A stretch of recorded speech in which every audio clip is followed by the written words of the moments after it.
பொருளோடு புகழைத் தந்து போற்றிடும் வாழ்வைத் தந்து வருங்காலம் அனைத்தும் செல்வம் வரும் காலம் ஆக்கி வைத்து பெருமைகள் வழங்க வேண்டும், பேரருள் கூட்ட வேண்டும். அருள்மிகு குருவே, உன்னை அடிபணிந்து வணங்குகின்றேன்.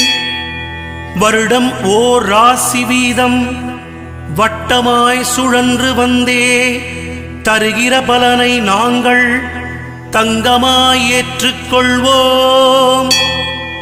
வருகிற நாட்களெல்லாம் வசந்தமாய் மாறுதற்கே அருள் தரும் உனது பார்வை அனுதினம் எமக்கு வேண்டும்.